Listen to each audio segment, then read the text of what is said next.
പ്രേമാഞ്ജനച്ഛുരിതഭക്തിവിലോചനേന സന്തഃ സദൈവ ഹൃദയേഷു വിലോകയന്തി യം ശാന്തസുന്ദരമചിന്യഗുണസ്വരൂപം ഗോവിന്ദമാദിപുരുഷം തമഹം ഭജാമി. ശ്രീകൃഷ്ണ ജയ ജയ, ശ്രീകൃഷ്ണ ജയ ജയ, ശ്രീകൃഷ്ണ ജയ ജയ. സജ്ജനങ്ങളെ, ശ്രീമദ് ഭാഗവതത്തിലെ 1-ാം സ്കന്ധത്തിലെ 9-ാം അധ്യായത്തിലെ 18 ശ്ലോകങ്ങൾ നമ്മൾ വിചാരം ചെയ്തു. 19-ാമത്തെ ശ്ലോകം നോക്കാം.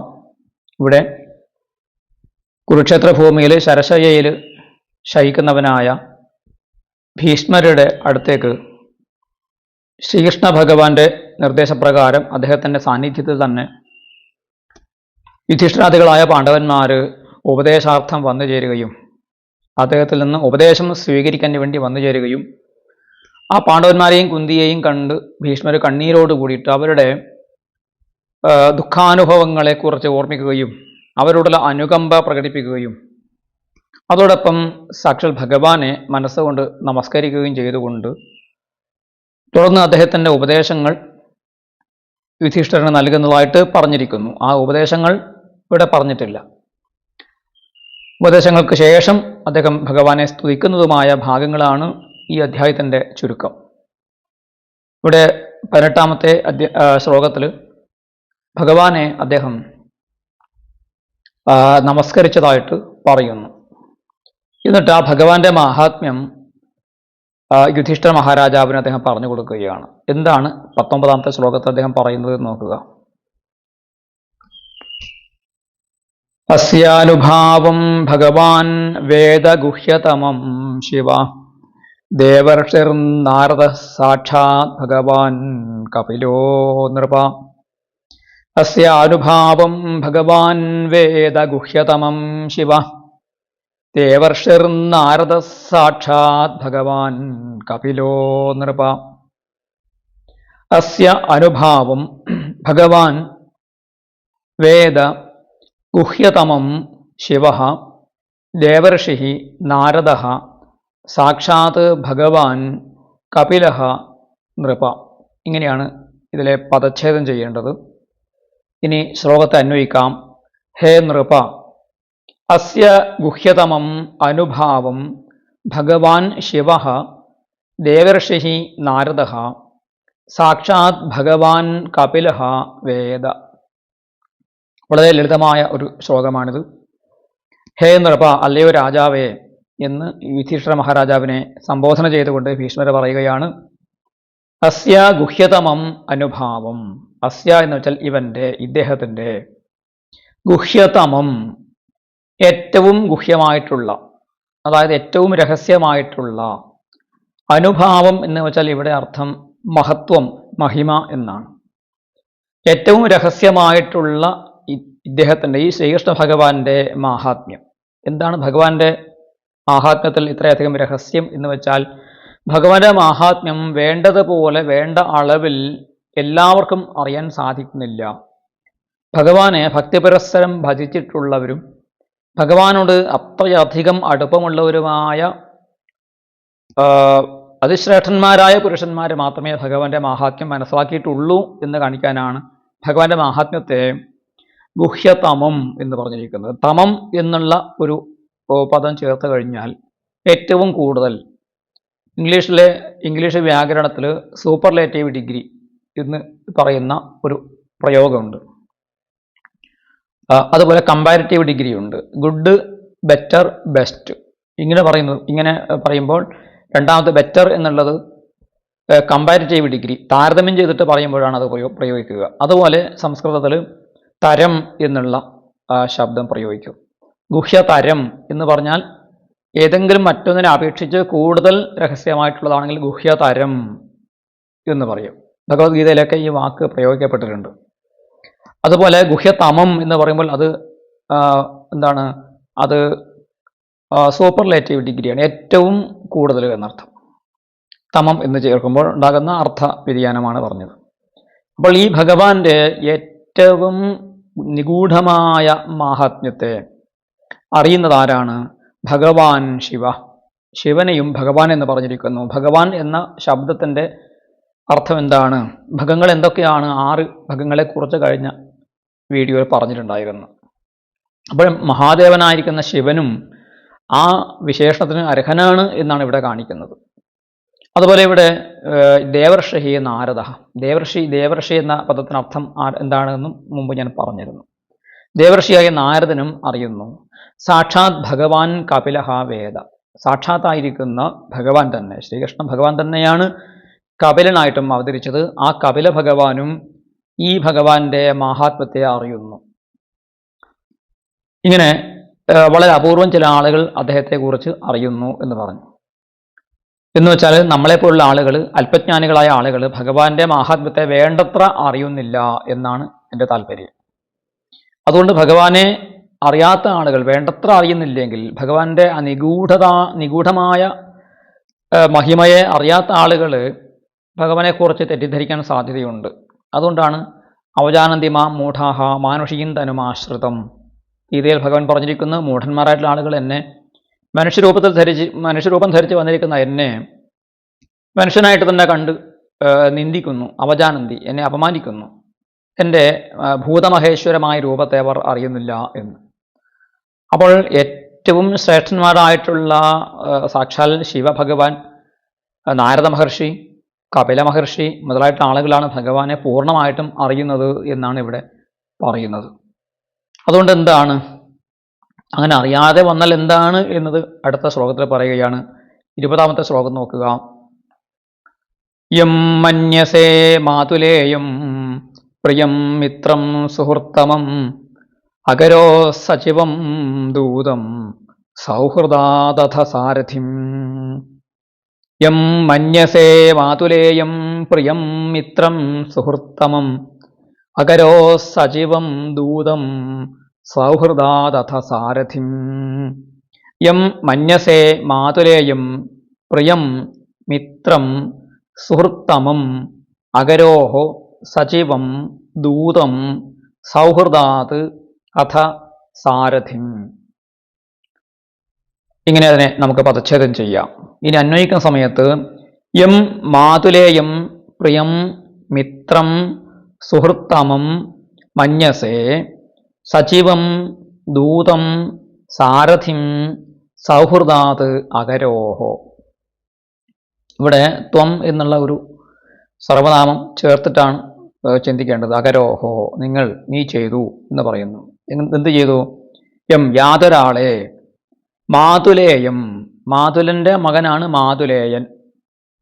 അത് ദ്വിതീയ വിഭക്തിയിൽ പറയുമ്പോൾ മാതുലേയം, മാതുലേയനെ, അതായത് ഇവിടെ യാതൊരാളെ വേണ്ടത്ര അറിയാത്തത് കൊണ്ട് അങ്ങ് മാതുലേയനായിട്ട് കണ്ടു, അല്ലെങ്കിൽ അമ്മാവൻ്റെ മകനായിട്ട് മാത്രം കണ്ടു, അല്ലെങ്കിൽ ആ രീതിയിൽ അദ്ദേഹത്തോട് പെരുമാറി എന്നർത്ഥം. പ്രിയം, പ്രിയപ്പെട്ടവനായിട്ട്, പ്രീതി വിഷയമായിട്ട് എന്നർത്ഥം. എനിക്ക് പ്രീതി കിട്ടുന്ന വിഷയമാണ് ശ്രീകൃഷ്ണൻ, എനിക്ക് സന്തോഷം നൽകുന്നവനാണ്, അല്ലെങ്കിൽ ഭഗവാനെ കാണുമ്പോൾ നിങ്ങൾക്ക് ഒരു സന്തോഷമുണ്ട്, ഒരു പ്രിയം ഉണ്ട്. അതുകൊണ്ട് ഭഗവാനെ നിങ്ങൾ സ്നേഹിച്ചു, അല്ലെങ്കിൽ ഭഗവാന്റെ കൂടെ നടന്നു, അല്ലെങ്കിൽ ഭഗവാനെ കൂടെ നടത്തി. മിത്രം, മിത്രം എന്ന് വെച്ചാൽ പ്രീതികർത്താരം എന്ന് ഇവിടെ ഈ സന്ദർഭത്തിൽ ശ്രീധരാചാര്യ സ്വാമികൾ ഈ മിത്രം എന്ന വാക്കിനെ അദ്ദേഹം വ്യാഖ്യാനിച്ചത് അങ്ങനെയാണ്. പ്രീതികർത്താരം, നമുക്ക് പ്രീതി ചെയ്യുന്നവൻ എന്നുള്ള രീതിയിൽ ഭഗവാനെ കണ്ടു എന്നർത്ഥം. സാധാരണ മിത്രം എന്ന ശബ്ദത്തിൻ്റെ അർത്ഥം പ്രമീതേഹേ മരണാത് ത്രായതേ ഇത് മിത്രം എന്ന് യാസ്കൻ, വേദശബ്ദങ്ങളുടെ നിരുക്തം എഴുതിയിട്ടുള്ള ആളാണ് യാസ്കൻ എന്ന മഹാപണ്ഡിതൻ. അദ്ദേഹം മിത്രശബ്ദത്തെ വ്യാഖ്യാനിച്ചിരിക്കുന്നത് മിത്രം എന്ന് വെച്ചാൽ പ്രമീതേഹേ മരണാത് ത്രായതേ ഇത് മിത്രം, മരണത്തിൽ നിന്ന് പോലും രക്ഷിക്കുന്നവനാണ് മിത്രം. അപ്പോൾ അത്രയധികം പ്രിയം ചെയ്യുന്നവൻ, പ്രീതി കർത്താവ്, ഇത് തന്നെ പ്രീതിയെ ചെയ്യുന്നവൻ തന്നെ. മരണത്തിൽ നിന്ന് നമ്മളെ രക്ഷിക്കലാണ് ഏറ്റവും വലിയ സഹായം. നമുക്കുണ്ടാകുന്ന ഏറ്റവും വലിയ പ്രീതി എങ്ങനെയാണ്? നമ്മളെ മരണത്തിൽ നിന്നും രക്ഷിക്കുന്ന ആളിനോടാണ് നമുക്ക് പ്രിയം ഉണ്ടാവുക. അപ്പോൾ മിത്രത്തിൻ്റെ അർത്ഥം. അതുപോലെ മിത്രം എന്ന വാക്കിന് മറ്റൊരു അർത്ഥം കൂടിയുണ്ട്. മേദ്യതി ഇതി മിത്രം, സ്നേഹിക്കുന്നത് കൊണ്ട് മിത്രം. അപ്പോൾ മിത്രം എന്നും സുഹൃത്ത് എന്നും 2 പദങ്ങൾ ഇവിടെ പ്രയോഗിച്ചിട്ടുണ്ട്. നമ്മൾ സാധാരണ മിത്രം, സുഹൃത്ത് എന്നൊക്കെ പര്യായവാചി ശബ്ദങ്ങളായിട്ട് പ്രയോഗിക്കാറുമുണ്ട്. അത് സർവ്വസാധാരണമായിട്ട് അങ്ങനെ പറയാറുണ്ട്. എങ്കിലും ഈ വാക്കുകൾ തമ്മിൽ ചെറിയ ഈഷത് ഭേദം ഉണ്ട്, വ്യത്യാസമുണ്ട് എന്നുള്ളത് കൊണ്ടാണ് ആ വാക്കുകളുടെ അർത്ഥം. കാരണം ഇവിടെ രണ്ട് പദങ്ങളും ഈ ശ്ലോകത്തിൽ പ്രയോഗിച്ചിട്ടുള്ളത് കൊണ്ട് ഈ അർത്ഥവ്യതിയാനം നമ്മൾ അല്പം മനസ്സിലാക്കുന്നത് നല്ലതാണ്. അപ്പോൾ സുഹൃത്ത് എന്ന് വെച്ചാൽ എന്താണ്? സുഹൃത്ത് എന്ന് വെച്ചാൽ സുശോഭനം ഹൃദയം യസ്യ സ സുഹൃത്ത് എന്നാണ്. ആരുടെ ഹൃദയമാണോ ശോഭനമായിരിക്കുന്നത്, നല്ല ഹൃദയം ഉള്ളവൻ എന്നാണ് സുഹൃത്ത് എന്ന വാക്കിനർത്ഥം. സൗഹൃദം എന്നുള്ളത് സുഹൃത്തിൻ്റെ ഭാവമാണ് സൗഹൃദം. സൗഹൃദം എന്ന വാക്കിനും തത് സൗഹൃദം യത് ക്രിയത്തെ പരോക്ഷേ ദംഭയർവിന യഹ് ക്രിയത്തെ സധർമ്മ എന്ന് അതിനെക്കുറിച്ച് സൗഹൃദത്തെക്കുറിച്ച് ഒരു നിർവചനം ശാസ്ത്രഗ്രന്ഥങ്ങളിൽ കാണാൻ സാധിക്കും. തത് സൗഹൃദം യത് ക്രിയത്തെ, യാതൊന്ന് ചെയ്യുന്നതാണോ, പരോക്ഷേ ദംഭയർവിന, നേരിട്ടല്ലാതെ എന്ന് വെച്ചാൽ നേരിട്ടല്ലാതെ ചെയ്യുന്നതും സൗഹാർദ്ദമാണ്. നേരിട്ട് പറയാതെ തന്നെ പ്രത്യക്ഷമായിട്ടല്ലാതെ പരോക്ഷമായിട്ട് ചെയ്യുന്ന സഹായവും. ദംഭയർവിന, ദംഭത്തോടു കൂടി അല്ലാതെ ആ ഉപകാരം ലഭിക്കുന്ന ആളിന് ഒരു സഹായം കിട്ടണം, ഒരു താങ്ങ് ഉണ്ടാകണം എന്ന ഉദ്ദേശത്തോടു കൂടി മാത്രം നിഷ്കാമമായിട്ട് നിസ്വാർത്ഥമായിട്ട് എന്തെങ്കിലും സഹായം ചെയ്യുക എന്നുള്ളത് ഏതൊരു മനുഷ്യൻ്റെയും പരമധർമ്മമാണ്. ആ ധർമ്മത്തെയാണ് ഇവിടെ സൗഹൃദം എന്ന് പറയുന്നത്. ഇങ്ങനെ ഭീഷ്മർ പറയുകയാണ്, നിങ്ങൾ ഈ ശ്രീകൃഷ്ണ ഭഗവാനെ അദ്ദേഹത്തിൻ്റെ ഗുഹ്യതമമായ മാഹാത്മ്യത്തെ അറിയാത്തത് കൊണ്ട് എന്തു ചെയ്തു? കേവലം നിങ്ങളുടെ അമ്മാവൻ്റെ മകനായിട്ട് കണ്ടു, പ്രീതി വിഷയമായിട്ട്, പ്രിയം ആയിട്ട്, പ്രിയ വസ്തുവായിട്ട്, ഇഷ്ട വസ്തുവായിട്ട് അല്ലെങ്കിൽ ഇഷ്ട വ്യക്തിയായിട്ട് നിങ്ങൾ കണ്ടു, മിത്രമായിട്ട് കണ്ടു, നിങ്ങളെ ആപത്തിൽ നിന്ന് സഹായിക്കുന്നവനും നിങ്ങൾക്ക് സന്തോഷം നൽകുന്നവനുമായ മിത്രമായിട്ട് കണ്ടു. സുഹൃത്തമം, ഈ ശ്രീധരാചാര്യസ്വാമികൾ ഈ സുഹൃത്തമം എന്ന പദത്തിന് വ്യക്തമായിട്ടുള്ള നിർവചനം ഇവിടെ തന്നിട്ടുണ്ട്. ഉപകാരൻ അനപേക്ഷ ഓപകാരക എന്നാണ്. ഉപകാരം, തിരിച്ചുള്ള ഉപകാരത്തെ അനപേക്ഷ, അതിനെ ആശ്രയിക്കാതെ അല്ലെങ്കിൽ അതിനെ ഗൗനിക്കാതെ ഇങ്ങോട്ട് ഉപകാരം കിട്ടണം എന്നുള്ള ഒരു ബാധ്യത അല്ലെങ്കിൽ അങ്ങനെ ഒരു ഉപാധി ഇല്ലാതെ ഉപകാരം ചെയ്യുന്നവനാണ് സുഹൃത്ത് അല്ലെങ്കിൽ സുഹൃത്തമം, സുഹൃത്തുക്കളിൽ വെച്ച് ശ്രേഷ്ഠൻ. ഇവിടെ നേരത്തെ പറഞ്ഞ തര തമ ശബ്ദങ്ങളുടെ അർത്ഥം മനസ്സിലാക്കിയാൽ സുഹൃത്തമൻ ആരാണ്? ഏറ്റവും കൂടുതൽ ഉപകാരം ചെയ്യുന്നവൻ, ഏറ്റവും കൂടുതൽ നിസ്വാർത്ഥമായിട്ട് ഉപകാരം ചെയ്യുന്നവനാണ് സുഹൃത്തമൻ എന്ന്. അങ്ങനെ നിങ്ങൾ ഈ ഭഗവാനെ സുഹൃത്തമനായിട്ടും കണ്ടു. മന്യസേ, മന്യസേ എന്ന് വെച്ചാൽ കണക്കാക്കുന്നു അല്ലെങ്കിൽ കരുതുന്നു എന്നർത്ഥം. നിങ്ങൾ ഈ ഭഗവാനെ മാതുലയനായിട്ട്, അമ്മാവൻ്റെ മകനായിട്ടും പ്രിയനായിട്ടും മിത്രമായിട്ടും സുഹൃത്തമനായിട്ടും കരുതുന്നു. എന്നിട്ടോ അങ്ങനെ കരുതിയിട്ട് സജീവം ദൂതം സാരഥിം സൗഹൃദാത് അകരോഹം, നിങ്ങൾ എന്നിട്ട് ആ സൗഹാർദ്ദം കൊണ്ട് സൗഹൃദാത് എന്ന് വെച്ചാൽ ശ്രീധരാചാര്യ പറയുന്ന വിശ്വാസാത് എന്നാണ്. ഇവിടെ സൗഹൃദം കൊണ്ട് എന്ന് വെച്ചാൽ സുഹൃത്താകുന്നത് കൊണ്ട് നമുക്ക് എന്തും ചെയ്യാം, അദ്ദേഹത്തോട് എന്തും പറയാം, അദ്ദേഹത്തോട് ഏത് കാര്യവും അദ്ദേഹത്തെ ഏൽപ്പിക്കാം എന്നുള്ള ഒരു വിശ്വാസം കൊണ്ട് നിങ്ങൾ അദ്ദേഹത്തെ എന്ത് ചെയ്തു?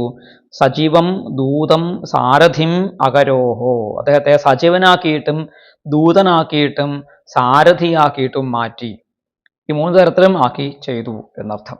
സജീവ എന്ന് വെച്ചാൽ സാധാരണ മന്ത്രി എന്ന അർത്ഥം. ഇംഗ്ലീഷ് സെക്രട്ടറി എന്നൊരു വാക്കുണ്ട്, അതിനും സജീവൻ എന്ന് പറയാറുണ്ട്. സഹ അയതേ ഇതി സജീവ, കൂടെ പോകുന്നവനാണ് സജീവൻ, അങ്ങനെ ഒരു അർത്ഥം ആ പദത്തിനുണ്ട്. അപ്പോൾ കൂടെ പോകുന്നത് കൊണ്ട് സഹ അയതേ, രാജാവിൻ്റെ കൂടെ ഒരു സജീവൻ എപ്പോഴും കൂടെ പോകും. അപ്പോൾ വലിയ പ്രമുഖ വ്യക്തികളുടെ കൂടെ എന്നും അവരുടെ സെക്രട്ടറി, അവരുടെ സജീവൻ, അവരുടെ മന്ത്രി കൂടെ തന്നെ സഞ്ചരിച്ചുകൊണ്ട് സഹായം ചെയ്യും. പക്ഷെ ഭഗവാനെ അങ്ങനെ നമുക്ക് കരുതാൻ പറ്റുമോ?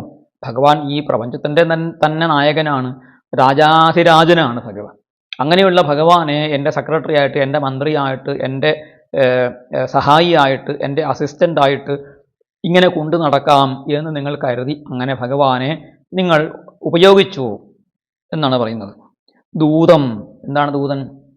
എന്തെങ്കിലും സന്ദേശം ആർക്കെങ്കിലും കൊടുത്തയക്കാൻ വേണ്ടിയിട്ട് പ്രേഷ്യൻ ആവുക. പ്രേഷ്യത്വം എന്ന് പറയുന്നത് ഒരു നികൃഷ്ടമായ ജോലി. നികൃഷ്ടം എന്ന് വെച്ച് കഴിഞ്ഞാൽ സാധാരണഗതിയിൽ ആരാണോ ഈ ദൂതനെ അയക്കുന്നത്, ദൂതനെ അയക്കുന്ന ആളും അത് ദൂതൻ്റെ ആ ദൗത്യം കേൾക്കുന്ന ആളും ഈ ദൂതനേക്കാൾ മുകളിലാണ് എന്നുള്ള. അതുകൊണ്ട് ദൂതൻ എപ്പോഴും ഒരു ഈ പ്രേഷകനേക്കാൾ അല്പം താഴ്ന്നവനാകണം പ്രേഷ്യൻ എന്നാണ്. പ്രേഷകൻ എന്ന് വെച്ചാൽ ദൂതനെ അയക്കുന്നവൻ, പ്രേഷ്യൻ എന്ന് വെച്ചാൽ ദൂതൻ. അപ്പോൾ നിങ്ങൾ ഈ ശ്രീകൃഷ്ണ ഭഗവാനെ ദൂതനാക്കി ചെയ്തു എന്ന് വെച്ചാൽ നിങ്ങൾ ഭഗവാനെ നിങ്ങളെക്കാൾ താഴ്ന്നവനാണ് എന്ന രീതിയിൽ ഭഗവാനെ ഉപയോഗിച്ചു എന്നർത്ഥം. താഴ്ന്നവനായി കണ്ടു എന്നല്ല. ഒരു ഗത്യന്തരമില്ലാതെ വന്ന സമയത്ത് ഒരു ആപത്തിൽ നിങ്ങൾ എന്ത് ചെയ്തു? ഈ ഭഗവാനെ ദൂതനായിട്ടും സജീവനായിട്ടും ഉപയോഗിച്ചിട്ടുണ്ട് എന്ന കാര്യമാണ് പറയുന്നത്. സാരഥിം, എന്താണ് സാരഥി? രഥത്തെ ഓടിക്കുന്നവനായിട്ടുള്ളവൻ എന്ന് വെച്ചാൽ അർജുനന്റെ സാരഥിയായിട്ട്, പാർത്ഥസാരഥിയായിട്ട് ഭഗവാൻ 18 ദിവസത്തെ മഹാഭാരത കുരുക്ഷേത്ര യുദ്ധത്തിൽ അർജുനന് സേവനമനുഷ്ഠിച്ചു. സാധാരണഗതിയിൽ ആരും അത് ചെയ്യാൻ കൂട്ടാക്കുകയില്ല. കാരണം സാരഥി എപ്പോഴും രഥിയേക്കാൾ താഴ്ന്നവനായിട്ടാണ് കണക്കാക്കപ്പെടുന്നത്. സൂതന്മാരാണ്, സൂതൻ എന്ന സമുദായത്തിൽപ്പെട്ട ആളുകളാണ് തേരോടിക്കാറുള്ളത്. ആ ജോലി ഭഗവാനെ നിങ്ങൾ ഏൽപ്പിച്ചു. ഭഗവാൻ അത് ഭംഗിയായിട്ട് ചെയ്യുകയും ചെയ്തു. പക്ഷെ നിങ്ങൾ സജീവനായിട്ടും ദൂതനായിട്ടും സാരഥിയായിട്ടും ഭഗവാനെ നിങ്ങൾ ഉപയോഗിക്കാൻ കാരണമെന്താണ്? നിങ്ങൾ ഭഗവാന്റെ ഗുഹ്യതമം അനുഭാവം, ഭഗവാന്റെ ഏറ്റവും നിഗൂഢമായിട്ടുള്ള മഹത്വത്തെ അറിയാഞ്ഞിട്ടായിരിക്കാം അങ്ങനെ നിങ്ങൾ കണ്ടതും പ്രയോഗിച്ചതും. ഇത് ഞങ്ങളുടെ മാതൃയനാണ്, അമ്മാവൻ്റെ മകനാണ്, ഇത് പ്രിയപ്പെട്ടവനാണ്, മിത്രമാണ്, സുഹൃത്താണ്, ഉപകാരം ചെയ്യുന്നവനാണ്, പ്രിയപ്പെട്ടവനാണ്, നമ്മളെ സന്തോഷിപ്പിക്കുന്നവനാണ്, കൂടെ കൊണ്ടു നടക്കാൻ പറ്റുന്നവനാണ്, വിശ്വാസ്യനാണ് എന്നൊക്കെയുള്ള ഒരു ഹൃദയബന്ധം കൊണ്ട് ആണ് നിങ്ങൾ ഭഗവാനെ ഈ രീതിയിലൊക്കെ ആക്കി മാറ്റിയത്. പക്ഷെ വാസ്തവത്തിൽ ഈ ഭഗവാന്റെ നിഗൂഢത എന്താണ് എന്ന് അറിഞ്ഞു കഴിഞ്ഞാൽ ഭഗവാൻ ഇതൊന്നുമല്ല എന്ന് നമുക്ക് മനസ്സിലാക്കാം. പക്ഷേ അതേ സമയത്ത് ആരാണോ ഭഗവാനെ ആശ്രയിക്കുന്ന ആളുകൾക്ക് ഭഗവാൻ സഖിയായിട്ടും എന്താണ് തേഷാമഹം സമുദ്ധർത്ത മൃത്യു സംസാര സാഗരാത് എന്നൊക്കെ ഭഗവാൻ പറയുന്നുണ്ട്. ഗീതയിൽ പറഞ്ഞിട്ടുണ്ട്. ഭഗവാൻ ഞാൻ അവർക്ക് സുഹൃത്താണ്, ആത്മാവാണ്, ഗുരുവാണ്, സഹായിയാണ്, എല്ലാമായിട്ട് ഞാൻ അവരുടെ കൂടെ ഉണ്ടാകും, എന്നെ ഭജിക്കുന്നവരുടെ കൂടെ ഉണ്ടാകുമെന്ന് ഭഗവാൻ പറഞ്ഞിട്ടുണ്ട്. എന്നിരുന്നാലും നമ്മൾ ഭഗവാനെ ഈ രീതിയിൽ ഉപയോഗിക്കുന്ന സമയത്ത് ഭഗവാന്റെ ആ മാഹാത്മ്യത്തെ നമ്മൾ മറന്നു പോകരുത് എന്നാണ് ഭീഷ്മർ ഇവിടെ ഓർമ്മിപ്പിക്കുന്നത്. ഈ ഓർമ്മപ്പെടുത്തൽ നമുക്ക് കൂടി വേണ്ടിയാണ്. ഇനി 21ാമത്തെ ശ്ലോകം നോക്കുക. സർവാത്മന സമദൃശോ ഹ്യദ്വയസ്യാനഹംകൃതേ തത്കൃതം മതിവൈഷമ്യം നിരവധ്യസ്യ ന ക്വചിൽ. സർവാത്മന സമദൃശോ ഹ്യദ്വയസ്യാനഹംകൃതേ തത്കൃതം മതിവൈഷമ്യം നിരവധ്യസ്യ ന ക്വചിൽ. സർവാത്മനഃ സമദൃശഃ ഹി അദ്വയസ്യ അനഹംകൃതേഃ തത്കൃതം മതിവൈഷമ്യം നിരവധ്യസ്യ ന ക്വചിത്. ഇങ്ങനെയാണ് ഈ ശ്ലോകത്തെ പദച്ഛേദം ചെയ്യേണ്ടത്. സർവാത്മന സമദൃശോ ഹ്യദ്വയസ്യ അനഹംകൃതേ തത്കൃതം മതിവൈഷമ്യം നിരവധ്യസ്യ ന ക്വചിൽ. ശ്ലോകത്തെ അന്വയിക്കേണ്ടത് എങ്ങനെയാണ്? സർവാത്മനഃ സമദൃശഃ അദ്വയസ്യ അനഹംകൃതേഃ നിരവധ്യസ്യ തത്കൃതം മതിവൈഷമ്യം ക്വചിത് ന. ഇങ്ങനെയാണ് അന്വയിക്കേണ്ടത്. ഈ ആ ശ്ലോകത്തിൻ്റെ അർത്ഥം നമുക്ക് വിചാരം ചെയ്യാം. സർവാത്മനഃ, സർവാത്മാ, ഭഗവാൻ സർവാത്മാവാണ്, എല്ലാ ജീവജാലങ്ങളുടെയും ആത്മാവായിട്ടുള്ളവനാണ്. അങ്ങനെയുള്ള ഭഗവാന് സമദൃശഃ, ഭഗവാൻ സമദൃക്ക് ആണ് എന്ന് വെച്ചാൽ താൻ സൃഷ്ടിച്ച സകല ജീവജാലങ്ങളിലും ജീവനില്ലാത്ത വസ്തുക്കളിലും ഭഗവാൻ എന്താണ്? സമനാണ്. സമോഹം സർവഭൂതേഷു നമേ ദ്വേഷ്യോസ്തി ന പ്രിയ. ഭഗവാൻ എല്ലാവരിലും സമത്വബുദ്ധി ഉള്ളവനാണ്. കാരണം എന്താണ്? എല്ലാം ഭഗവാന്റെ മക്കളാണ്, എല്ലാവരും ഭഗവാന്റെ മക്കളാണ്, എല്ലാവരും ഭഗവാന്റെ സൃഷ്ടികളാണ് എന്നുള്ളത് കൊണ്ട് ഭഗവാൻ സമാനമായ കാഴ്ചപ്പാടാണ് എല്ലാവരിലും വച്ചു പുലർത്തുന്നത് എന്നർത്ഥം. അദ്വയസ്യ എന്ന് വെച്ചാൽ ദ്വയം അല്ല, രണ്ടാമത് ഒന്നില്ലാത്തവണ്ണം ഏകമായിരിക്കുന്നവനാണ്. ഭഗവാൻ ഒന്നേ ഉള്ളൂ എന്ന് വെച്ചാൽ പ്രപഞ്ചമാകെ ആ ഭഗവാൻ തന്നെയാണ് പ്രപഞ്ചമായിട്ട് വികസിച്ചു നിൽക്കുന്നതും ഈ പ്രപഞ്ചത്തിൻ്റെ ഭരണം അല്ലെങ്കിൽ പ്രപഞ്ചത്തിൻ്റെ സംരക്ഷണം ചെയ്യുന്നവരും സൃഷ്ടി സ്ഥിതി സംഹാരം ചെയ്യുന്നവരായിട്ടുള്ള എല്ലാ ദേവന്മാരും ഭഗവാന്റെ തന്നെ അംശഭൂതങ്ങളായതുകൊണ്ട് ഭഗവാൻ ഏകനാണ്, അദ്വിതീയനാണ്, അല്ലെങ്കിൽ അദ്വയനാണ്, അദ്വൈതമാണ്.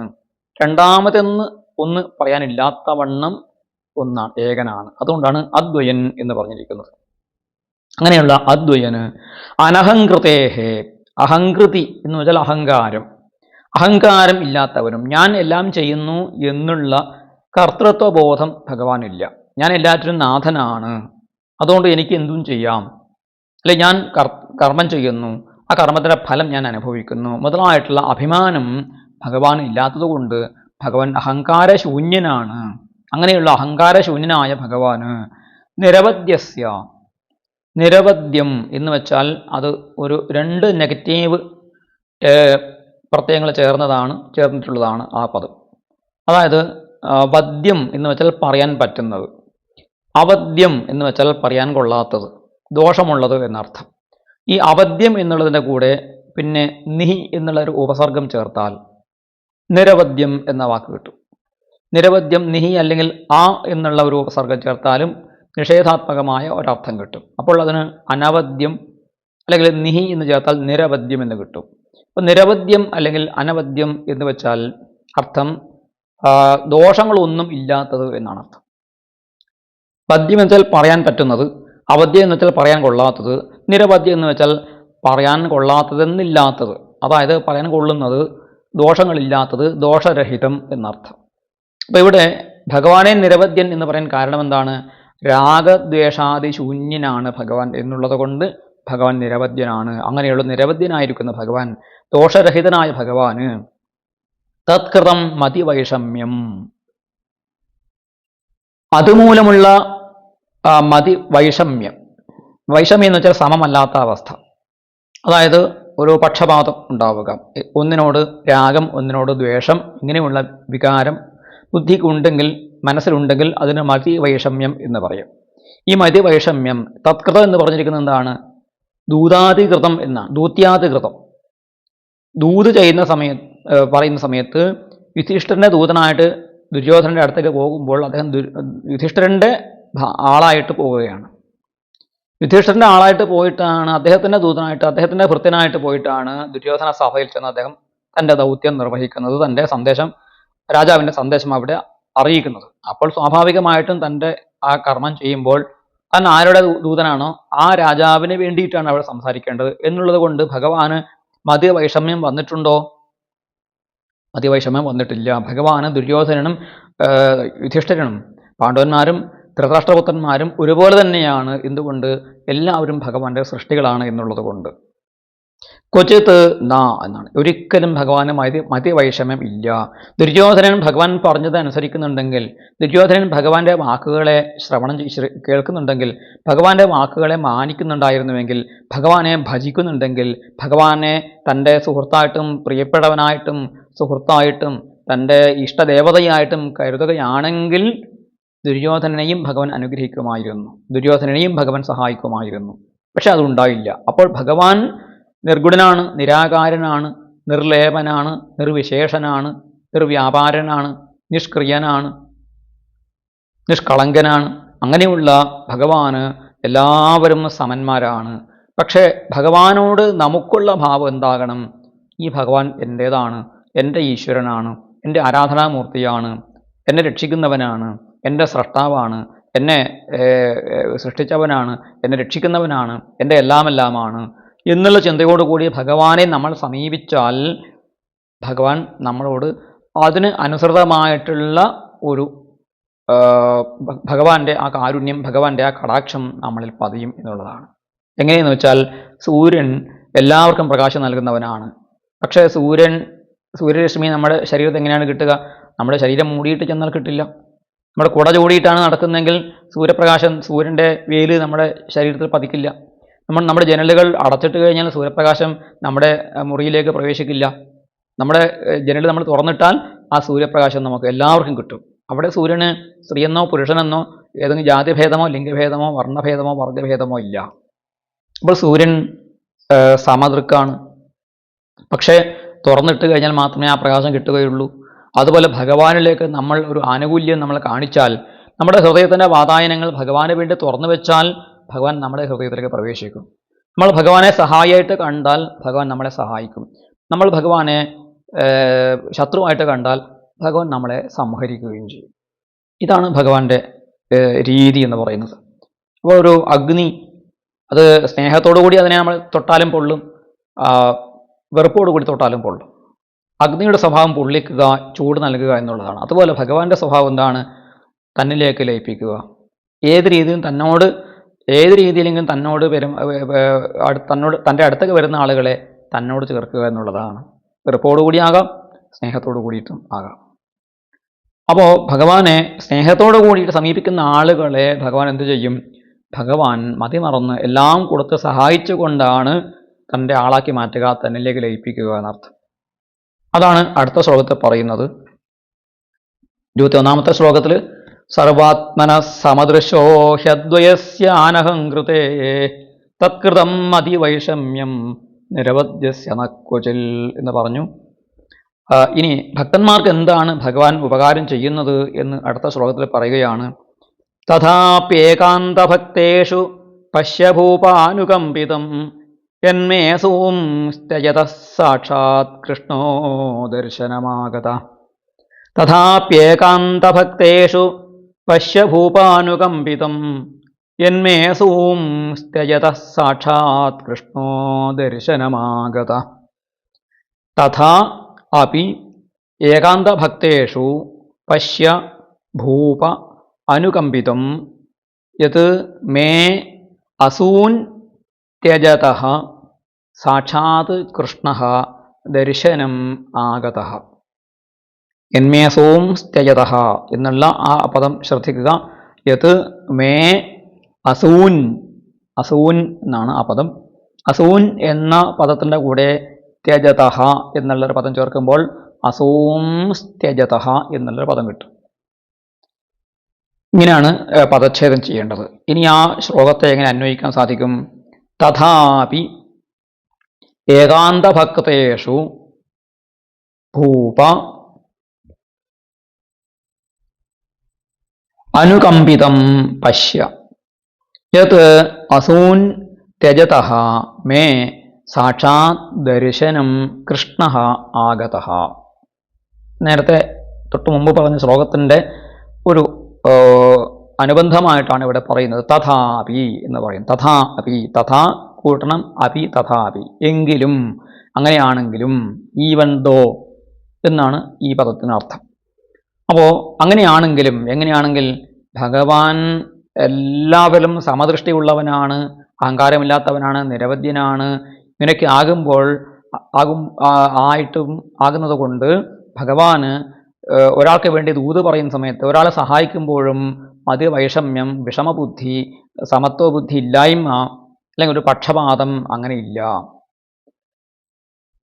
എങ്കിലും എന്ന് പറയാണ്. അങ്ങനെയാണെങ്കിലും ഏകാന്ത ഭക്തേഷു ഹേ ഭൂപ അനുകമ്പിതം പശ്യ. ഭഗവാന്റെ ഏകാന്ത ഭക്തന്മാർ, നേരത്തെ ഞാൻ ഉദാഹരണം പറഞ്ഞു, സൂര്യൻ്റെ പ്രകാശം കിട്ടാൻ വേണ്ടിയിട്ട് ജനലുകൾ തുറന്നിട്ട ആളുകൾക്ക് ഹൃദയത്തിൻ്റെ വാതായനങ്ങൾ തുറന്ന് ഭഗവാന് വേണ്ടി തുറന്നു വെച്ചിരിക്കുക, ഭഗവാനെ അല്ലാതെ മറ്റാരെയും എൻ്റെ ഹൃദയത്തിൽ കയറ്റുകയില്ല എന്ന് തീരുമാനിച്ച ആളുകളാണ് ഏകാന്ത ഭക്തൻ എന്ന് പറയുന്നത്. ആ ഏകാന്ത ഭക്തന്മാരെ അനന്യഭക്തന്മാർ എന്നും പറയാറുണ്ട്. ഭഗവാൻ ഗീതയിൽ അനന്യാശ്ചിന്തയന്തോ മാം യേ ജനാ പര്യുപാസതേ തേഷാം നിത്യാഭിയുക്താനാം യോഗക്ഷേമം വഹാമ്യഹം എന്ന് പറഞ്ഞിട്ടുണ്ട്. ഏകാന്ത ഭക്തന്മാർ, അനന്യഭക്തന്മാരോട് ഭഗവാൻ കാണിക്കുന്ന സ്നേഹം എന്താണ്? അവർ എന്നും എന്നെ ഉപാസന ചെയ്യുകയാണെങ്കിൽ, നിത്യാഭിയുക്തൻ, നിത്യം എന്നിൽ അഭിയോഗം ചെയ്തവരാണെങ്കിൽ അവരുടെ യോഗക്ഷേമം, അവരുടെ യോഗവും ക്ഷേമവും ഞാൻ വഹിച്ചു കൊള്ളാം. യോഗം എന്ന് വെച്ചാൽ അവരാഗ്രഹിക്കുന്ന കാര്യങ്ങൾ നേടുക എന്നുള്ളതാണ്, സിദ്ധിയാണ്, അഭീഷ്ടസിദ്ധിയാണ്. ക്ഷേമം എന്ന് പറയുന്നത് സിദ്ധിച്ച വസ്തുക്കളെ സംരക്ഷിക്കലാണ്, നിലനിർത്തലാണ് ക്ഷേമം എന്ന് പറയുന്നത്. ധനം നേടുക, നേടിയ ധനത്തെ സംരക്ഷിക്കുക, ഈ രണ്ട് കാര്യങ്ങൾ. ധനമല്ലെങ്കിൽ മറ്റൊരു ഇഷ്ടവസ്തുവാണെങ്കിൽ ആ ഇഷ്ടവസ്തുവെ നേടുക, നേടിയതിനെ സംരക്ഷിക്കുക, ഇത് രണ്ടും ചേർന്നതാണ് യോഗക്ഷേമങ്ങൾ എന്ന് പറയുന്നത്. ഇപ്പോൾ ഭഗവാനെ അനന്യചിന്തയോട് കൂടിയിട്ട്, ഏകാന്ത ഭക്തിയോട് കൂടിയിട്ട് ആരാണോ ഭജിക്കുന്നത്, ഭഗവാൻ അവരുടെ യോഗവും ക്ഷേമവും വഹിക്കുന്നതാണ്. അതിൻ്റെ തെളിവാണ്, ദൃഷ്ടാന്തമാണ് ഇവിടെ കാണുന്നത്. അല്ലയോ രാജാവേ, അനുകമ്പിതം പശ്യ, ഭഗവാന്റെ അനുകമ്പ, ഭഗവാന്റെ കാരുണ്യത്തെ പശ്യ, നോക്കൂ. എന്താണ് ദൃഷ്ടാന്തം? പ്രത്യക്ഷമായ ഒരു ദൃഷ്ടാന്തം, ഉദാഹരണം ഇപ്പോൾ ഇവിടെയുണ്ട് എന്ന് പറയുകയാണ്. എന്താണ്? യത് അസൂൻ ത്യജതഃ മേ സാക്ഷാത് ദർശനം കൃഷ്ണ ആഗതഃ. അസൂൻ എന്ന് വെച്ചാൽ പ്രാണങ്ങളെ, പ്രാണശബ്ദത്തെ അതിൻ്റെ ബഹുവചനം അസുഹു എന്നതിൻ്റെ ബഹുവചനം അസവഹ, അതിനെ ദ്വിതീയ വിഭക്തിയിലാക്കുന്ന സമയത്ത് അസൂൻ പ്രാണങ്ങളെ എന്ന് ആണ് അർത്ഥം. അങ്ങനെ ആ പ്രാണങ്ങളെ ത്യജിക്കുന്നവനായ എനിക്ക് ഇപ്പോൾ ഞാൻ പ്രാണനെ ത്യജിക്കാൻ പോവുകയാണ്. വരാൻ പോകുന്ന കാര്യത്തെയാണ് ഇവിടെ ഭീഷ്മർ സൂചിപ്പിക്കുന്നത്. ഞാൻ പ്രാണനെ ഉപേക്ഷിക്കാൻ പോവുകയാണ്. നമുക്കാർക്കെങ്കിലും അങ്ങനെ പറയാൻ ധൈര്യമുണ്ടോ? ഞാനാണോ പ്രാണൻ ഉപേക്ഷിക്കുന്നത്? അതെ, നേരത്തെ അദ്ദേഹം പറഞ്ഞു ഞാൻ ഈ കളയവരം ത്യജിക്കാൻ പോവുകയാണ്, ഈ ശരീരം ഉപേക്ഷിക്കാൻ പോവുകയാണ്. അപ്പോൾ ഈ ശരീരം എൻ്റെ ഈ പ്രാണനുകളെ ഞാൻ ത്യജിക്കുന്നു, എൻ്റെ ഈ ശരീരത്തെ ഞാൻ ത്യജിക്കുന്നു എന്ന് വെച്ചാൽ ഞാൻ എൻ്റെ പ്രാണനല്ല, ഞാൻ ആത്മാവാണ്, മുക്തനായ ആത്മാവാണ് എന്നുള്ള അറിവ് ഭീഷ്മരിൽ ഉണർന്ന് പ്രവർത്തിക്കുന്നത് കൊണ്ടാണ് അദ്ദേഹം പറഞ്ഞത് ഞാൻ പ്രാണനെ ഉപേക്ഷിക്കാൻ പോവുകയാണ്. പ്രാണൻ ആർക്ക് വേണം? അപ്പോൾ പ്രാണൻ ഞാനല്ല, ശരീരവും ഞാനല്ല, മനസ്സും ബുദ്ധിയും ചിത്തവും ഒന്നും ഞാനല്ല. എന്താണ് ഞാൻ എന്ന് പറയുന്നത്? ഇതിൽ നിന്നും മുക്തനായിട്ടുള്ള ഏകമായിരിക്കുന്ന അദ്വൈതമായിരിക്കുന്ന ചൈതന്യമാകുന്നു എന്നുള്ള അറിവുള്ളത് കൊണ്ടാണ് അദ്ദേഹം പറയുന്നത് ഞാനിതാ പ്രാണനെ ഉപേക്ഷിക്കാൻ പോവുകയാണ്. അങ്ങനെ പ്രാണനെ ത്യജിക്കുന്നവനായ എനിക്ക് ഭഗവാൻ എന്ത് ചെയ്തു? സാക്ഷാത് ദർശനം ആഗത. ഭഗവാൻ സാക്ഷാത്തായിട്ട് പ്രത്യക്ഷമായിട്ട് എൻ്റെ മുന്നിൽ ദർശനം തന്നുകൊണ്ട് ഇവിടെ വന്നു ചേർന്നിരിക്കുന്നു. അത് ഭഗവാന്റെ അനുകമ്പിതമാണ്, അത് ഭഗവാന്റെ കാരുണ്യമാണ്. എല്ലാവരോടും ഭഗവാന് സമബുദ്ധിയാണ് ഉള്ളതെങ്കിലും ഏകാന്ത ഭക്തന്മാരോട് പ്രത്യേകമായ ഒരു കാരുണ്യം കാണിക്കും. അയസ്കാന്തത്തിനടുത്ത് ഇരുമ്പ് പൊടിയെ ആകർഷിക്കും. പക്ഷെ അവിടെ സാമീപ്യം എന്ന് പറയുന്ന ഒരു കാര്യം വേണം. ആ അയസ്കാന്തത്തിൻ്റെ അടുത്ത് ഇരുമ്പ് പൊടി ചെല്ലുമ്പോഴാണ് അതിനെ ആകർഷിക്കുക, വളരെ ദൂരെ നിന്നാൽ ആകർഷിക്കില്ല. അതുപോലെ ഭഗവാനോട് അടുപ്പം കാണിക്കുന്നവർ, ഭഗവാനോട് ഏകാന്ത ഭക്തി കാണിക്കുന്നവരെ ഭഗവാൻ സവിശേഷമായിട്ട് അനുഗ്രഹിക്കും എന്നുള്ളതിൻ്റെ ദൃഷ്ടാന്തമാണ് പ്രാണൻ ഉപേക്ഷിക്കുന്ന സമയത്ത് ഭഗവാനെ കാണാൻ സാധിക്കുക എന്ന് പറയുന്നത് ഒരു മനുഷ്യൻ്റെ പരമമായ ലാഭമാണ് എന്ന് ഭാഗവതം പറയുന്നു. എന്ത്? അന്തേ നാരായണ സ്മൃതി, ഭഗവാനെ നമുക്ക് സ്മരിക്കാൻ സാധിക്കും, മരിക്കുന്ന സമയത്ത് സ്മരിക്കാൻ സാധിക്കുക എന്ന് പറയുന്നത് പരമലാഭമാണ് എന്ന് ഭാഗവതം പറയുമ്പോൾ ഇവിടെ സ്മരിക്കേണ്ട ആവശ്യമില്ല. ആ സ്മർത്തവ്യനായ ഭഗവാൻ നേരിട്ട് സാക്ഷാത്തായിട്ട് നമ്മുടെ മുന്നിൽ വന്ന് നിൽക്കുമ്പോൾ അതിൽ പരം അനുഗ്രഹം, അതിൽ പരം കാരുണ്യം മറ്റെന്താണ് നേടാനുള്ളത് എന്നാണ് ഭീഷ്മർ പറയുന്നത്. അതുകൊണ്ട് അല്ലയോ പാണ്ഡവന്മാരെ, അല്ലയോ യുധിഷ്ഠിര മഹാരാജാവേ, നിങ്ങൾ ഈ കൃഷ്ണനെയാണ് അമ്മാവൻ്റെ മകനായിട്ടും മിത്രമായിട്ടും സുഹൃത്തമനായിട്ടും സാരഥിയായിട്ടും ദൂതനായിട്ടും സജീവനായിട്ടും ഒക്കെ നിങ്ങൾ കണ്ടത്. ആ ധാരണ തിരുത്തണം കേട്ടോ.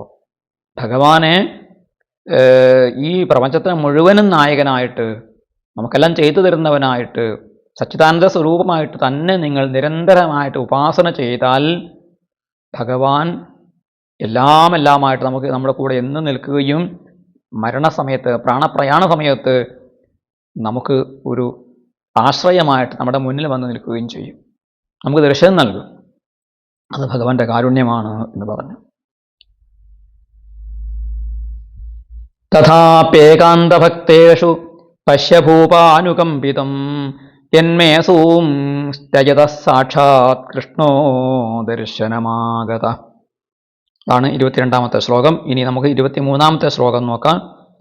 ഭക്ത്യാവേശ്യ മനോ യസ്മിൻ വാചാ എന്നാമകീർത്തയൻ രജൻ കളേവരം യോഗി മുച്യതേ കാമകർമ്മഭി. ഭക്ത്യാവേശ്യ മനോ യസ്മിൻ വാചാ എന്നാമകീർത്തയൻ രജൻ കളേവരം യോഗി മുച്യതേ കാമകർമ്മഭി.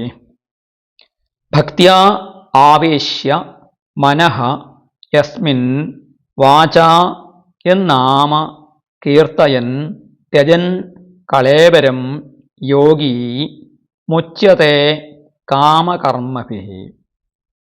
കളേബരം എന്നുള്ള പദം ചില ഗ്രന്ഥങ്ങൾ കളേവരം അങ്ങനെ പറഞ്ഞാലും തെറ്റില്ല.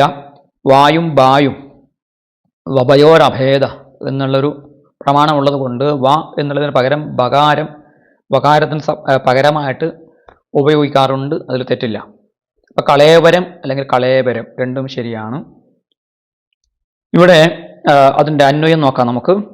യസ്മിൻ മനഃ ഭക്തിയാ ആവേശ്യ വാച എന്നാമ കീർത്തയൻ കളേവരം ത്യജൻ യോഗി കാമകർമ്മഭിഃ മുച്യതേ. യസ്മിൻ മനഃ ഭക്തിയാ ആവേശ്യ, യാതൊരാളിൽ മനസ്സ് ഭക്തിയോടുകൂടി ആവേശിച്ചിട്ട്, യസ്മിൻ യാതൊരാളിൽ യാതൊരു ഭഗവാനിൽ മനസ്സ് ഭക്തിയോടുകൂടി ആവേശിക്കുന്നതിലൂടെ ആവേശിപ്പിച്ചിട്ട് പ്രവേശിപ്പിച്ചിട്ട് വാച എന്നാമ കീർത്തയൻ, വാക്കുകൊണ്ട് യാതൊരാളുടെ നാമത്തെ കീർത്തിച്ചുകൊണ്ട് കളേവരം ത്യജൻ, ശരീരത്തെ ഉപേക്ഷിക്കുന്നതിലൂടെ ശരീരം ഉപേക്ഷിക്കുമ്പോൾ യോഗി കാമകർമ്മഭിഃ മുച്യതേ, യോഗി കാമകർമ്മങ്ങളിൽ നിന്നും മോചിക്കപ്പെടുന്നു. യോഗി എന്ന് വെച്ചാൽ ഇവിടെ പാതഞ്ജല യോഗം, അഷ്ടാംഗ യോഗങ്ങൾ അനുഷ്ഠിക്കുന്നവൻ എന്ന അർത്ഥവും എടുക്കാം. പക്ഷെ ഇവിടെ ഭക്തന്മാരാകുമ്പോൾ ഭക്തിയോഗം അനുഷ്ഠിക്കുന്നവൻ, ഭക്തിയോഗമായാലും കർമ്മയോഗമായാലും പാതഞ്ജല യോഗമായാലും യോഗി ആവണമെങ്കിൽ എന്തു ചെയ്യണം? ഇവിടെ ശ്രീധരാചാര്യ പറയുന്നു, സമാഹിത അന്തഃകരണ യോഗി.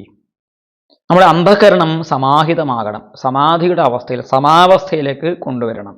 എല്ലാ വാസനകളെയും ക്ഷയിപ്പിച്ചുകൊണ്ട് സമദർശനത്തോടു കൂടിയിട്ട് തുല്യനിന്ദാ സ്തുതിർ മൗനി സന്തുഷ്ടോ ഏന കേനചിത്, നിന്ദയിലും സ്തുതിയിലും സുഖത്തിലും ദുഃഖത്തിലും ചൂടിലും തണുപ്പിലും ദാഹത്തിലും വിശപ്പിലും ഒക്കെ തന്നെ ഒരേ ഒരു മനോഭാവത്തോടു കൂടി ഇരിക്കാൻ സാധിക്കണം. അങ്ങനെ ഇരിക്കുന്ന സമയത്ത് ആ സ്ഥിതപ്രജ്ഞന്റെ ആ ഭാവത്തിൽ ഇരിക്കുന്നവനെ എന്ത് പറയാം? യോഗി എന്ന് വിളിക്കാം. ആ യോഗി എന്തായിത്തീരുന്നു? മനസ്സ് ഭഗവാനിൽ ആവേശിപ്പിച്ച്, വാക്ക് ഭഗവാനിൽ സമർപ്പിച്ച്, അതായത് ഭഗവാന്റെ കീർത്തനങ്ങൾ പാടുന്ന നാമസങ്കീർത്തനം ചെയ്യുന്ന വാക്കുകളോടുകൂടിയവനായിട്ട് ശരീരത്തെ ഉപേക്ഷിക്കുന്നവനാണെങ്കിൽ അങ്ങനെയുള്ള യോഗി കാമകർമ്മങ്ങളിൽ നിന്നും മോചിക്കപ്പെടുന്നു. ഇത് ഭഗവാനും പറഞ്ഞിട്ടുള്ളതാണ്. മയി ആവേശ്യ മനോ യേ മാം നിത്യയുക്ത ഉപാസത്തെ ശ്രദ്ധയാ പരയോപേതാസ്തേ മേ യുക്തതമാ മതാ എന്ന് ഗീതയിൽ ഭഗവാൻ പറയുന്നുണ്ട്. ആരാണ് എനിക്ക് ഏറ്റവും യുക്തതമൻ? യോഗിമാരിൽ വെച്ച്, ഭക്തിയോഗം ചെയ്യുന്നവരിൽ വെച്ച് ഏറ്റവും ശ്രേഷ്ഠനായിട്ടുള്ളതായിട്ട് ഞാൻ കണക്കാക്കുന്ന ആരെയാണ്? ശ്രദ്ധയാ പരമമായ ശ്രദ്ധയോടുകൂടിയിട്ടുള്ളവരും നിത്യയുക്തന്മാരായിട്ട് നിത്യമായിട്ട് എന്നിൽ മനസ്സർപ്പിച്ചുകൊണ്ട് മയി ആവേശ്യ മനഃ, മനസ്സ് എന്നിൽ ആവേശിപ്പിച്ചിട്ട് നിത്യമായ യോഗത്തെ അനുഷ്ഠിക്കുന്നവൻ ആരാണോ അവൻ എനിക്ക് ഏറ്റവും പ്രിയപ്പെട്ടവനാകുന്നു എന്ന് പറയുന്നു. അപ്പൊ അങ്ങനെ ചെയ്യുന്ന ആളിനെ എങ്ങനെയാണ് ഭഗവാൻ രക്ഷിക്കുക? കാമകർമ്മഭിഃ മുച്യതേ. എല്ലാ തരത്തിലുള്ള സകാമകർമ്മങ്ങളിൽ നിന്ന്, സകാമകർമ്മങ്ങളാണ് നമുക്ക് ശരീരബന്ധനം വീണ്ടും വീണ്ടും ഉണ്ടാക്കുന്നത്. കാരണം കാമങ്ങളോടുകൂടി, ആഗ്രഹങ്ങളോട് കൂടി കർമ്മം ചെയ്യുമ്പോൾ, ആഗ്രഹങ്ങൾ സാധിച്ചു കഴിയുമ്പോൾ അഹങ്കാരം ഉണ്ടാകും, ആഗ്രഹങ്ങൾ സാധിക്കാതിരിക്കുമ്പോൾ ദുഃഖം ഉണ്ടാകും, ഈ ആഗ്രഹങ്ങൾ പൂർത്തിയാകാതെ വരുമ്പോൾ ഈ ശരീരം ജീർണിക്കുകയും ചെയ്യുമ്പോൾ പുതിയൊരു ശരീരം എടുത്തുകൊണ്ട് അതേ കാമങ്ങൾ നിറവേറ്റാൻ വേണ്ടിയിട്ട്, പൂർത്തീകരിക്കാൻ വേണ്ടിയിട്ട് വീണ്ടും ശരീരമെടുത്ത് വീണ്ടും കർമ്മങ്ങൾ ചെയ്യും. ഇങ്ങനെ കർമ്മങ്ങൾ ചെയ്യുന്തോറും വാസനകൾ ബലം പ്രാപിക്കുകയും ശക്തിപ്പെടുകയും വാസനകൾ മരിക്കുമ്പോഴും ക്ഷയിക്കാതെ നമ്മുടെ ഉള്ളിൽ നമ്മുടെ ചിത്തത്തിൽ ഇരിക്കുകയും ശരീരം വിട്ട് മറ്റൊരു ശരീരം സ്വീകരിച്ച് കർമ്മം ചെയ്യാൻ അത് പ്രേരണയായിട്ട് മാറുകയും ചെയ്യും. ഇപ്പോൾ എത്ര ജന്മം എടുക്കും? എത്രയോ ആയിരക്കണക്കിന് ജന്മങ്ങൾ എടുത്തിട്ട് ഈ കർമ്മവും കർമ്മവാസനയും കർമ്മഫലങ്ങളും അങ്ങനെ തുടർന്നുകൊണ്ടേയിരിക്കും. അങ്ങനെയുള്ള അതുകൊണ്ട് ആ കാമകർമ്മങ്ങളെ എവിടെ വെച്ചാണോ നമ്മൾ നിരോധിക്കുന്നത്, എവിടെയാണോ നമ്മൾ തടഞ്ഞു വയ്ക്കുന്നത്, അവിടെയാണ് നമ്മൾ മോക്ഷം പ്രാപിക്കുന്നത്. അപ്പോൾ കാമ്യകർമ്മങ്ങളിൽ നിന്നും ഒരു വ്യക്തി മുക്തി പ്രാപിക്കുക എന്ന് വെച്ചാൽ അവൻ്റെ പരമമായ മോക്ഷമാണ്. അതിൻ്റെ മാർഗം എന്താണ്? മനസ്സ് ഭഗവാനിൽ ആവേശിക്കുക, വാക്ക് ഭഗവാന്റെ നാമസങ്കീർത്തനങ്ങളെ ഇടവിടാതെ ചെയ്യുക. അങ്ങനെ ശരീരം ത്യജിക്കുന്ന സമയത്ത് ഇത് ചെയ്യുക. ഇങ്ങനെ ചെയ്തുകൊണ്ട് വാക്കും മനസ്സും ഭഗവാനിൽ അർപ്പിച്ചുകൊണ്ട് ശരീരത്തെ വിട്ടാൽ അതുവരെയുള്ള സകല കാമ്യകർമ്മങ്ങളുടെയും സകല കർമ്മങ്ങളുടെയും ഫലം അവിടെ വച്ച് നശിപ്പിച്ചിട്ട് നമുക്കെന്ത് ചെയ്യാം? ഭഗവാനെ പ്രാപിക്കാൻ സാധിക്കും എന്നർത്ഥം.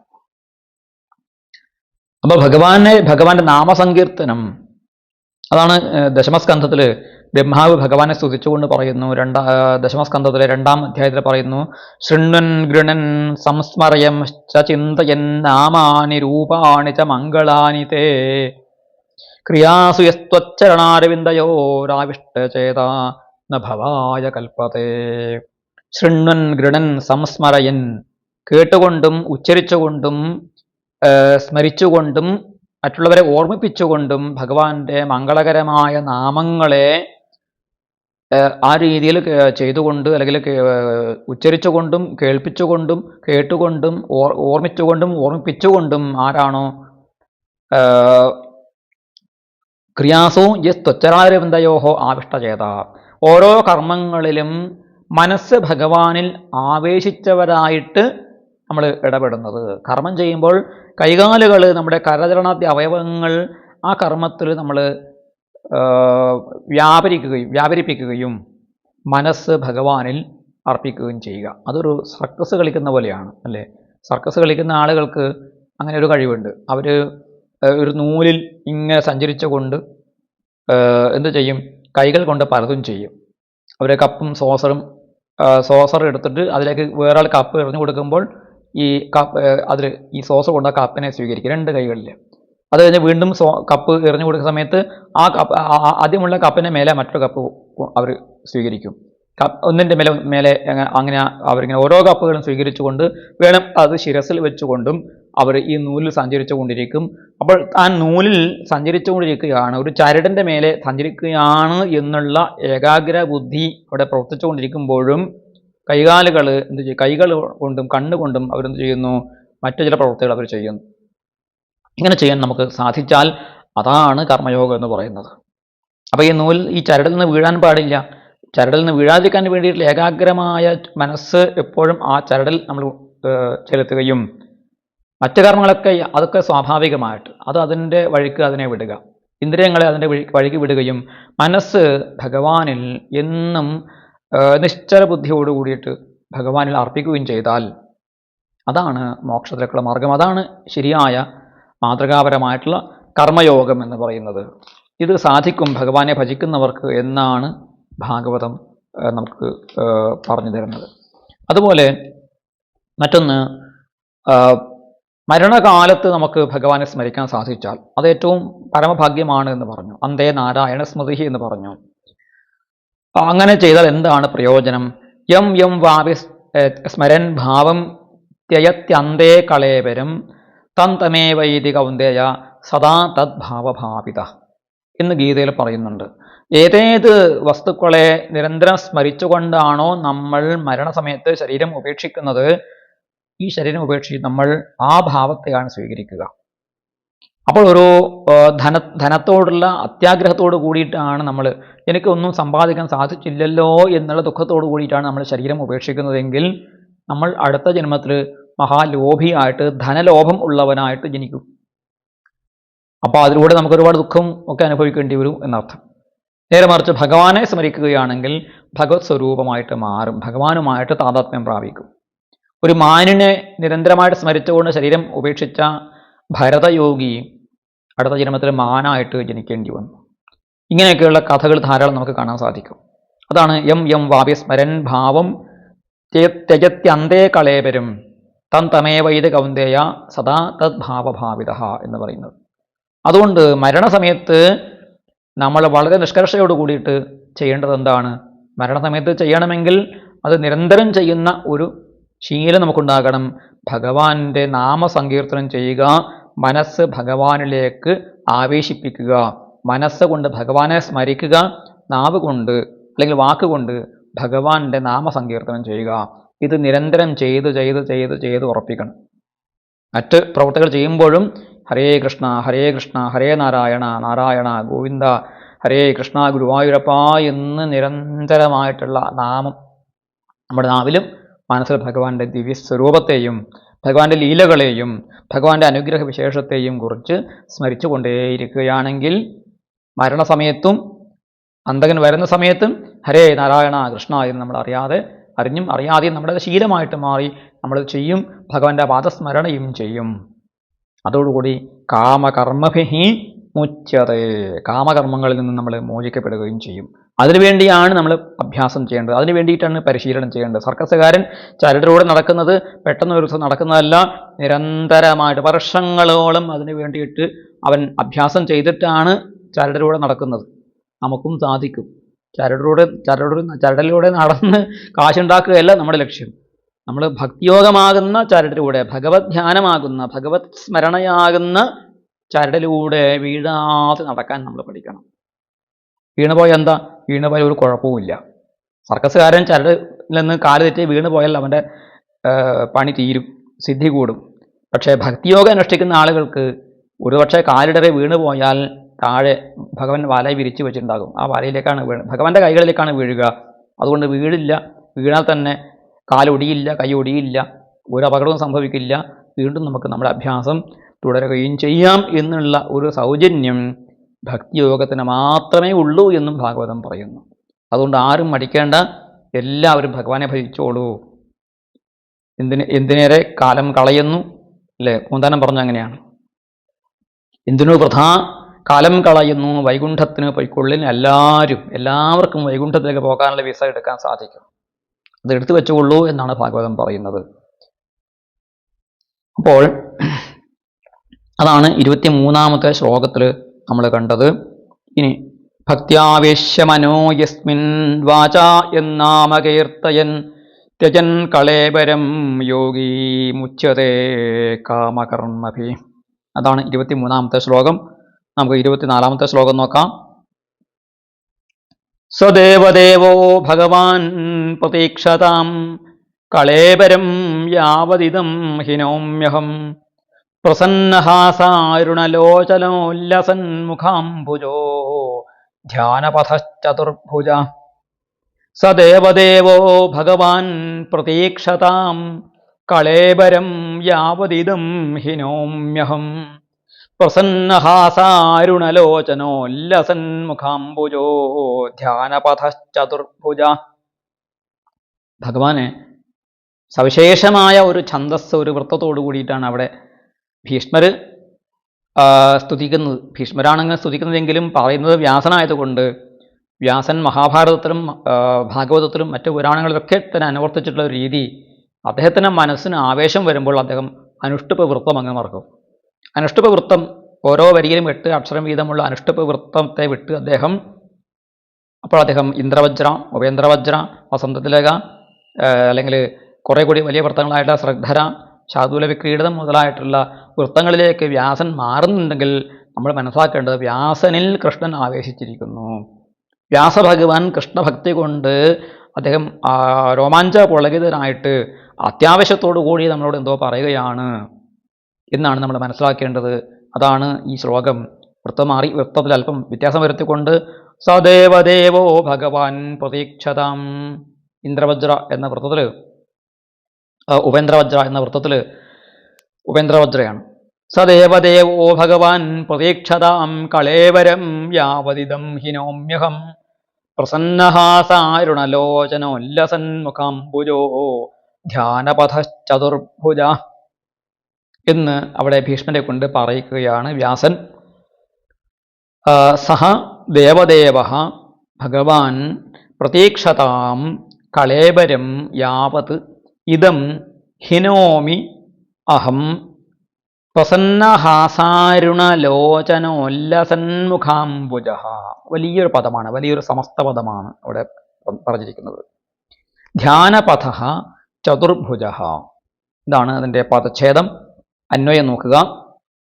സഹ ദേവദേവ ഇദം കളേബരം യാവത് അഹം ഹിനോമി പ്രസന്നഹാസാരുണലോചനോല്ലസന്മുഖാംബുജ ധ്യാനപഥ ചതുർഭുജ ഭഗവാൻ പ്രതീക്ഷതാം. പ്രതീക്ഷതാം എന്ന് വെച്ചാൽ ഈക്ഷണം ചെയ്യട്ടെ, കടാക്ഷിക്കട്ടെ, നോക്കട്ടെ, പ്രകർഷേണ നല്ലവണ്ണം ഭഗവാൻ നോക്കട്ടെ, കാണട്ടെ. എന്ത് കാണട്ടെ? എന്നെ കാണട്ടെ. എങ്ങനെയുള്ള ഭഗവാൻ? സ ദേവദേവ, സകല ദേവന്മാർക്കും ദേവനായിട്ടുള്ള ഭഗവാൻ. മോക്ഷം നൽകാൻ ഈ പ്രപഞ്ചത്തിൽ ഭഗവാൻ മാത്രമേ ഒരാളുള്ളൂ. ബാക്കി ഈശ്വരന്മാരൊന്നും മോക്ഷം നൽകാൻ ശക്തരല്ല. അവർ മറ്റോരോരോ കടമകൾ, ഓരോരോ കർത്തവ്യങ്ങൾ അവർക്കുണ്ട്, ഓരോ കർമ്മങ്ങൾ അവർക്കുണ്ട്. മോക്ഷം എന്ന കർമ്മം നൽകുന്ന ആരാണ്?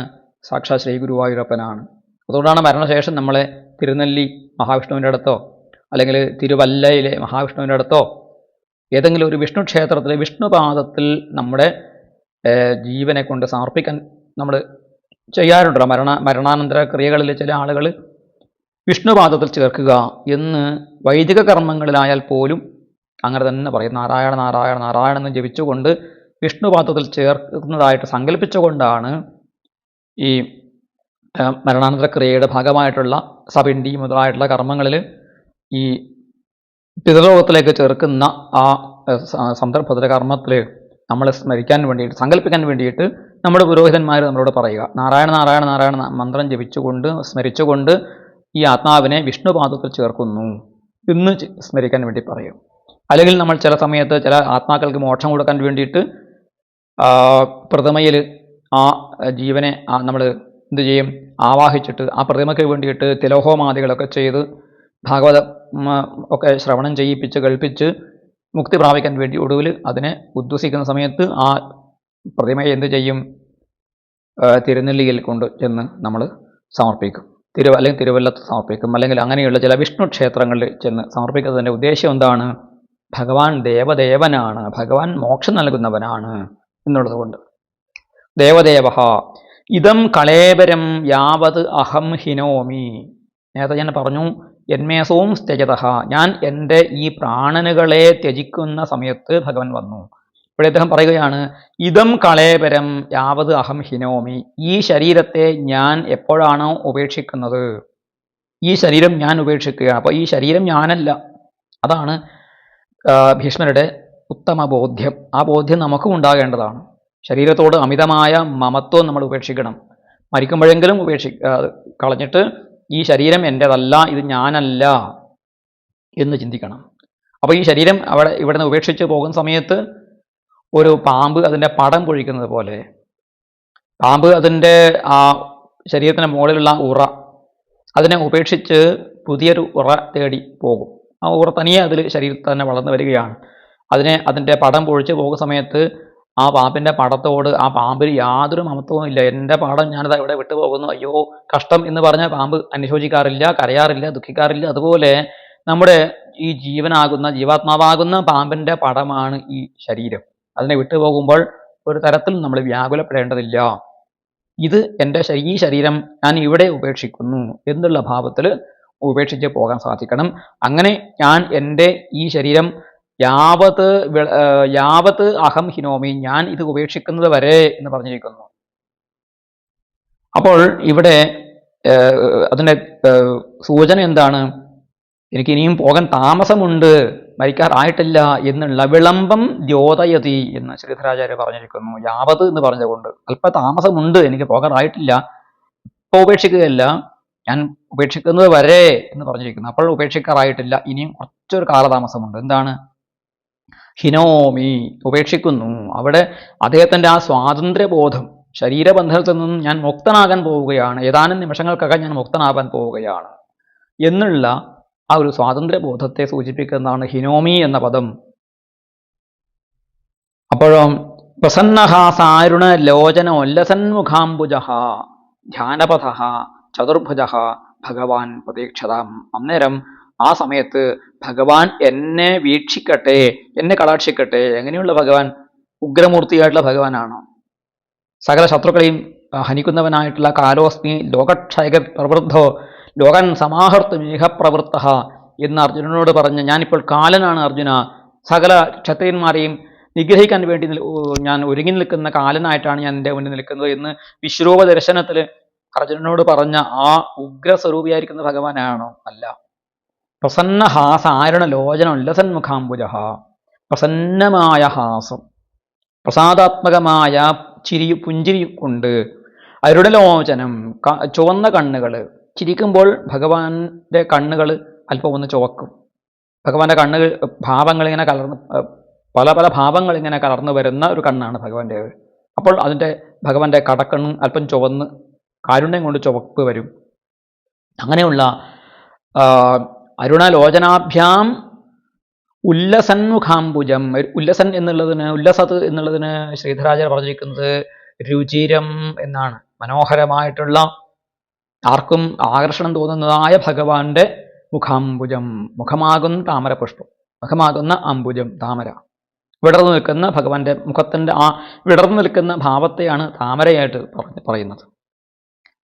അപ്പോൾ പ്രസന്നമായിരിക്കുന്ന, ചിരിച്ചുകൊണ്ടിരിക്കുന്ന, അല്പം ചുവന്ന കണ്ണുകളോട് കൂടിയിട്ടും മനോഹരമായിട്ടുള്ള ഈ ചിരിയും ഭഗവാന്റെ പ്രസാദവും ഭഗവാന്റെ ചിരിയും ഭഗവാന്റെ ആ അരുണവർണ്ണമായ കണ്ണുകളും ഒക്കെയാണ് മുഖമാകുന്ന താമരയെ കൂടുതൽ സുന്ദരമാക്കി തീർക്കുന്നത്. അങ്ങനെയുള്ള ആ ഭഗവാൻ, ആ സുന്ദരസ്വരൂപനായ ഭഗവാൻ ധ്യാനപഥ, ധ്യാനത്തിന് വിഷയമായിരിക്കുന്ന ഭഗവാൻ, സകല യോഗിമാരും സകല ഭക്തന്മാരും ഭഗവാന്റെ ഈ മുഖത്തെയാണ്, ഈ ശരീരത്തെയാണ്, ഈ ദിവ്യസ്വരൂപത്തെയാണ് മരണസമയത്ത് ഓർക്കാറുള്ളത്, ധ്യാനിക്കാറുള്ളത് എന്നുള്ളത് കൊണ്ട് ഈ ശരീരം എന്താണ്? ധ്യാനപഥനാണ്, ധ്യാനപഥമാണ്. അല്ലെങ്കിൽ ഈ ഭഗവാൻ ധ്യാനപഥമാണ്, ഈ ഭഗവാൻ ധ്യാന വിഷയമാണ്. ധ്യാനസ്യ പന്ഥ വിഷയ, ധ്യാനത്തിന് വിഷയമായിട്ടുള്ള ഈ ഭഗവാൻ ചതുർഭുജ, 4 കൈകളോട് കൂടിയിട്ടാണ് ഭഗവാനെ ധ്യാനിക്കാൻ വേണ്ടി ഭാഗവതം നിരവധി പല സ്ഥലങ്ങളിലായിട്ട് ധ്യാനിക്കാൻ വേണ്ടി പറയുന്നിടത്തൊക്കെ തന്നെ ചതുർബാഹുവായിട്ടാണ് പറയുന്നത്. അപ്പോൾ ആ ചതുർബാഹുവായിരിക്കുന്ന ഭഗവാൻ പ്രതീക്ഷതാം, ഇതം എന്നെ കടാക്ഷിക്കട്ടെ, എന്നെ ഭഗവാൻ നോക്കട്ടെ, ഭഗവാന്റെ ദൃഷ്ടി എന്നിൽ പതിയട്ടെ എന്ന് ഭീഷ്മർ അവിടെ പ്രാർത്ഥിക്കുകയാണ്. ഇനി നമുക്ക് എന്താണ് അതിനുശേഷം ഭീഷ്മർ ചെയ്തതെന്താണ്, യുധിഷ്ഠിരൻ ചെയ്തതെന്താണ് എന്നുള്ള കാര്യം അടുത്ത വീഡിയോയിൽ നമുക്ക് കാണാം.